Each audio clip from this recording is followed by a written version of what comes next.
नमस्कार दोस्तों, मैं हूं लोकेंद्र सिंह और क्राइम तक में आपका बहुत बहुत स्वागत है। और आज कैमरे पर है मेरे साथ आसिम। किसी चीज़ को अगर कोई पाने की कोशिश करता है तो कभी ना कभी पा ही लेता है। एक मर्डर हुआ था कोलकाता में और बड़ी शिद्दत से पुलिस जो थी वो कातिल को ढूंढ रही थी। और तमाम जो पुलिस की टीमें थी वो सालों तक इस केस को सॉल्व करने में लगी रहीं। कई साल गुजर गए लेकिन एक केस सॉल्व नहीं हुआ। फिर एक दिन अचानक पुलिस ने एक आदमी को पकड़ा, उससे पूछताछ करी और 16 साल पहले जो एक मर्डर हुआ था वो सॉल्व हो गया। पूरी का पूरी कहानी क्या है ये पूरी वारदात, इसके बारे में आपको बताते हैं। ये तारीख थी 29 जून 2001। जी बिल्कुल, 29 जून 2001 की तारीख थी। यहाँ पे कोलकाता का आर.एन. मुखर्जी जो इलाका है वहाँ पे एक महिला जो थी वो फ्लैट में रहती थी। महिला का नाम जो था नवाज़ वाडिया था और वो पारसी थी। नवाज़ वाडिया एक जो प्राइवेट कंपनी है उसमें अच्छे ओहदे पे काम किया करती थी और शादीशुदा थी नहीं, अकेली रहती थी। और हर रोज़ वो अपने घर से यानी आर.एन. मुखर्जी मार्ग में जो उनका फ्लैट था उससे वो जाती थी चौरंगी। चौरंगी में उनका ऑफिस था और इसके लिए ये बीबीडी बैग इंटरसेक्शन है, वहाँ से ये बस पकड़ती थी और उसके बाद ये अपने ऑफिस चौरंगी पहुँचती थी। रोज़ की तरह से जो नवाज़ थी उस दिन भी अपने घर से निकली, आर.एन. मुखर्जी मार्ग पे चल रही थी। और सुबह का वक्त था, करीबन 9 साढ़े 9 बजे का वक्त था और काफ़ी भीड़ थी। कोलकाता आप जानते हो कि वैसे भी डेंसिटी ऑफ पॉपुलेशन के हिसाब से देखा जाए तो बंगाल ऐसे एक राज्य है जो अव्वल दर्जे पे आता है डेंसिटी में। तो उसके बाद कोलकाता जैसा शहर, तो भयंकर भीड़ हो रखी थी। और वो जो नवाज़ थी वो हर रोज़ की तरह से अपना जा रही थी बस पकड़ने के लिए। अचानक स्कूटर पे दो लड़के आए। एक लड़के जो है वो बिल्कुल, उसने स्कूटर रोका जो चला रहा था, पीछे से एक लड़का उतरा स्कूटर पे जो बैठा हुआ था और वो बिल्कुल जो नवाज़ थी उनके पास आया और उनको उनके पास आने के बाद उसने पॉइंट ब्लैंक रेंज से गोली मार दी, यानी बिल्कुल सटा के गोली मार दी। और जब गोली की आवाज़ सुनी तो आसपास के जो लोग थे एकदम भगदड़ मच गई उनमें। लेकिन बहुत सारे लोग थे जो इस पूरी वारदात के चश्मदीद थे और सबको लगभग जो कातिल है उसका चेहरा उन लोगों ने देखा था और सबके जो जहन में वो जो चेहरा था वो एक तरीके से इम्प्रेशन भी छोड़ गया था।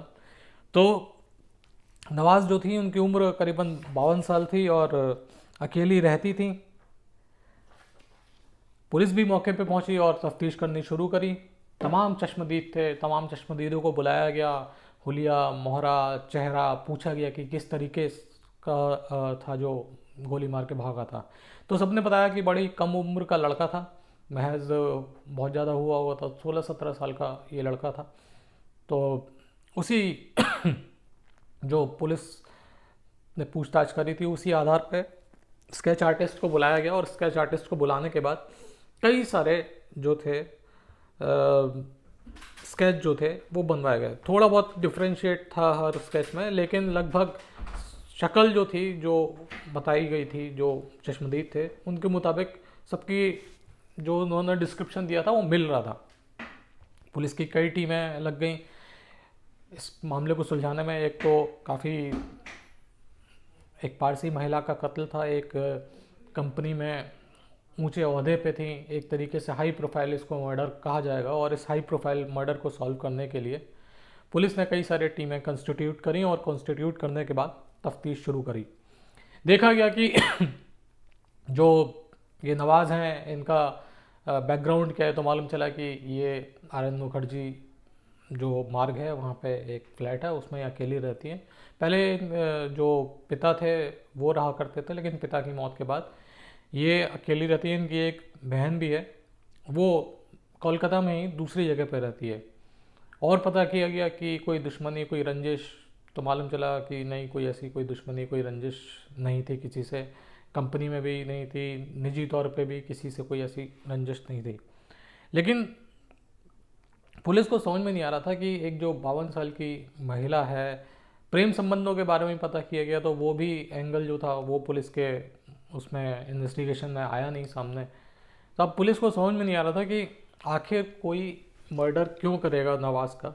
और यही जो समझ में नहीं आ रहा था, ये समझने के लिए पुलिस ने कई साल लगाए, यानी 16 साल का वक्त बीत गया। 2001 में मर्डर हुआ था और वक्त बीतते बीतते 2017 आ गया। दिसंबर 2017 में ये पार्क सर्कस इलाका है, वहाँ पे दो गैंग्स के बीच में गोलीबारी हुई और गोलीबारी में एक दो लोगों को गोली भी लगी। और इसी गोलीबारी के जो कल्प्रिट थे, जो आरोपी थे, उनको पुलिस ने पकड़ा और पकड़ के थाने ले आई।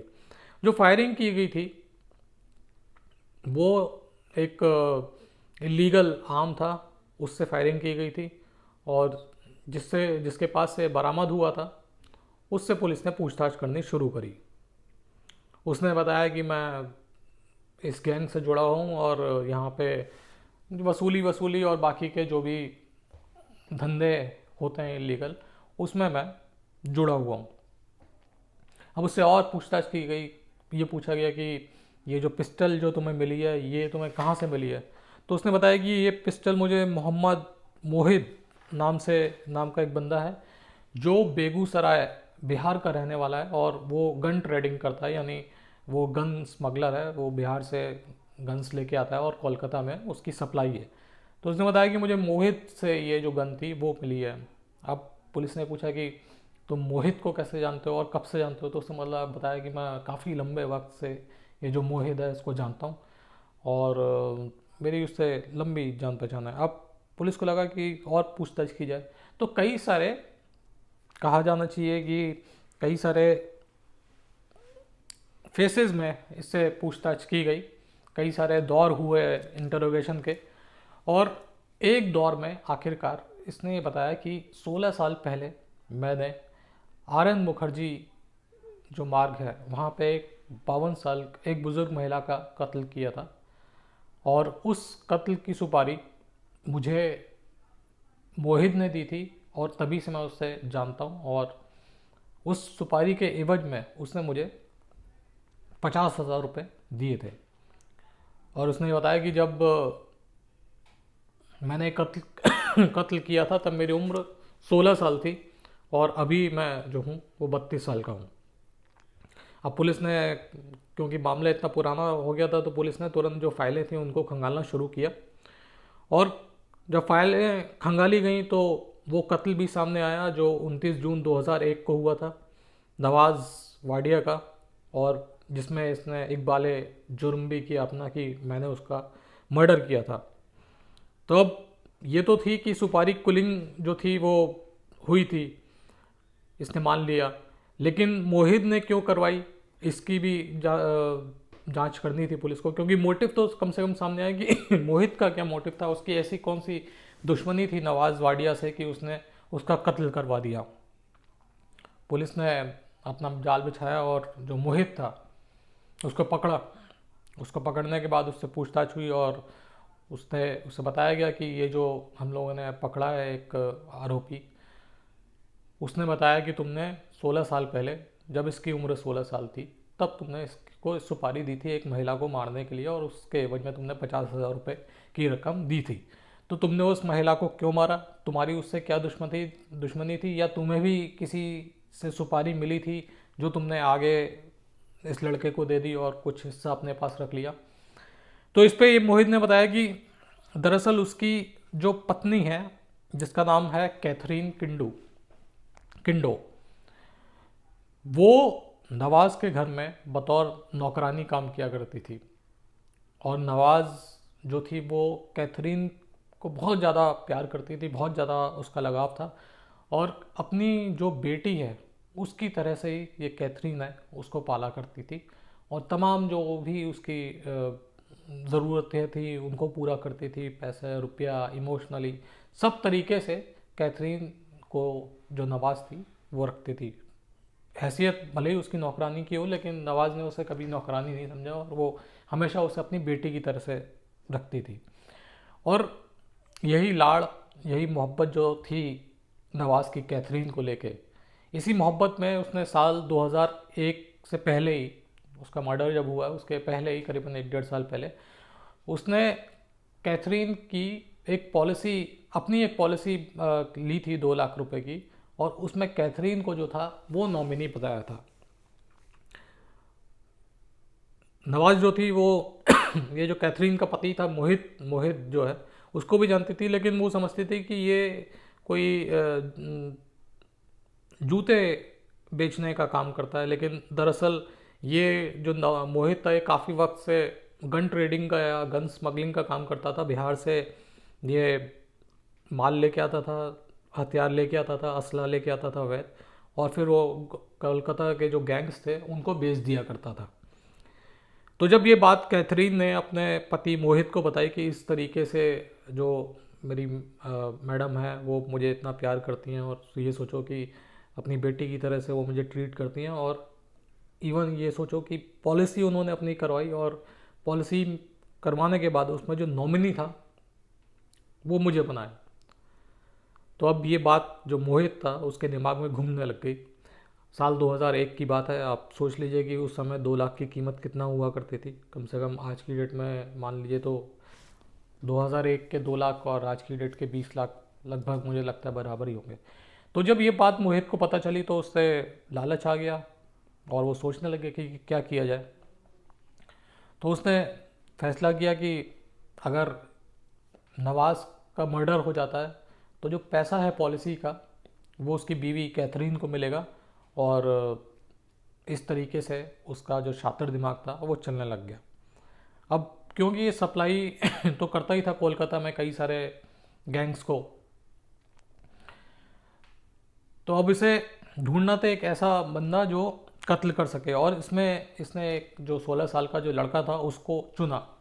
उसको चुनने की 2-3 चीज़ें थी जिसकी वजह से उसने चुना, क्योंकि एक तो वो जुवेनाइल था। अगर मान लीजिए वो पकड़ा भी जाता तो 3 साल मैक्सिमम सज़ा होती उसकी कत्ल में। और दूसरी बात यह है कि अगर पुलिस पकड़ भी लेती तो कम से कम वो उसका नाम नहीं लेता, और वो अपना ही मतलब कि पुलिस के सामने इकबालिया बयान देता कि मैंने मारा है, लूटपाट के चक्कर में मारा है। और पुलिस क्योंकि जुवेनाइल था तो पुलिस उसके साथ सख्ती भी नहीं कर सकती थी, पूछताछ भी नहीं कर सकती थी। उसको तो आप लॉकअप में भी नहीं रख सकते, तमाम जो जुवेनाइल्स को लेके कानून बना हुआ है। तो उस हिसाब से मोहित को लगा कि अगर मैं 16 साल का जो लड़का है इसको मैं सुपारी देता हूँ तो ये बहुत सेफ रहेगा। एक जो नवाज़ है उसका कत्ल भी हो जाएगा, अगर पकड़ा भी गया तब भी मैं बच जाऊँगा। यानी कुल मिला के मोहित ने ये सोचा कि कुल मिला के उसके ऊपर कोई भी आँच नहीं आएगी, यानी वो बिल्कुल सेफ बच जाएगा। और यही सोच के उसने लड़के को सुपारी दी, और जो बताया पूरा रूट वूट, थोड़ी रेकी वगैरह करवाई कि इस तरीके से इतने बजे आना होता है, यहाँ से बस पकड़ती है नवाज़, और ये सारी चीज़ें। तो तय तारीख को 29 जून 2001 को ये जो लड़का था ये पहुंचा और इसने नवाज़ को मौत के घाट उतार दिया। तब तक ये जो मोहित था ये कोलकाता में ही रहता था, लेकिन माफ़ कीजिएगा, लेकिन जैसे ही इस नवाज़ का कत्ल हुआ उसके कुछ दिन बाद ये कोलकाता से फिर बिहार में बेगूसराय में शिफ्ट हो गया। और फिर इसने जो पॉलिसी के पैसे थे वो निकाल लिए, क्योंकि नॉमिनी जो थी वो कैथरीन थी। अब जो कैथरीन थी उसको इस बात की जानकारी है या नहीं इसके बारे में तो पुलिस ने तफ्तीश करी थी, और पता ये चला कि उसको मालूम नहीं था कि ये जो कत्ल कराया है, कत्ल हुआ है उसकी मालकिन का, वो उसके पति ने ही करवाया। तो इस मामले में भले ही 16 साल बाद पुलिस जो थी कामयाब हुई, और वो भी एक तुक्का ही कहा जाना चाहिए, क्योंकि जो असली तफ्तीश थी, जो पेन पुलिस ने लिया था वो शुरुआती सालों में लिया था।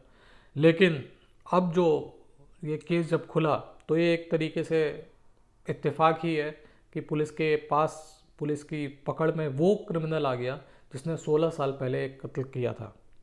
तो बहुत सारे केसेस इत्तेफाक में भी सुलझते हैं, और मैंने भी देखे हैं कि बहुत सारे केसेस में ये होता है कि पुलिस पकड़ती किसी आरोप में और खुल कुछ और जाता है।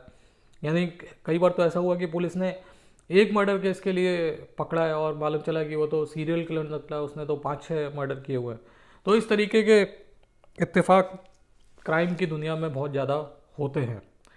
तो आज के लिए इतना ही, फिर आपसे मुलाकात होगी, तब तक के लिए अपना ख्याल रखिएगा। जय हिंद, जय भारत।